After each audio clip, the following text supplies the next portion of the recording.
for their love for the sport.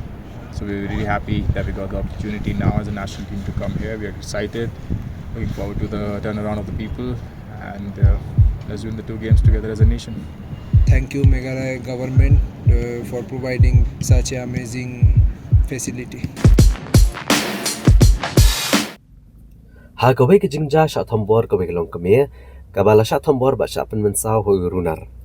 Kani ke Longkmie ke Mynsaw ni ke benta jong rendang, hadin bo Runar ula penan kam do bitor bia bat umau ban pen Mynsaw ke kani ke Longkmie. Kat kum ke kubor ke beli olom ni pulet le thu ba kani ke Jingshah syak Thombor ba syak pen Mynsaw kani ke Longkmie, ke belatip kerteng kum ikong Elena leng dok mau plang. Yu batrei ha kat Liengsuin jong ke Shillong airport ke badan Umroi. Kelajar ke por prabaje step jong ka kat kendai trik buleber hajar arpusan. Letu uru bagani ke Longkmie kedai ke basa yang wai ke Shillong Umroi nongra. Bad kat baidang tupu menit trei shkni ka kat Liengsuin kensan lawan mi wei Runar bala Thombor sendat ini Longkmie de ke bapatan ru ke plak yang jong i.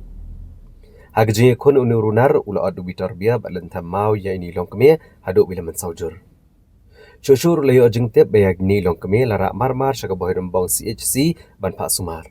Ndai namba ke jing mensaw ke bala kamjur lapen kan riak no NEIGRIHMS Shillong. Halo kini ke Jingshah na kalian ki pulet ka khap mara PIC kila poi ha kini ke jaka ban penlong ya ke jing tokit.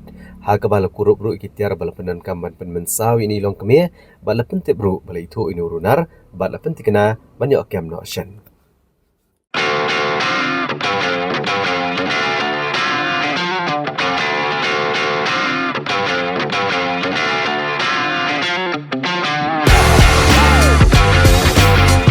First of all, we are very satisfied, happy to be here in Shillong for the first time with the national team.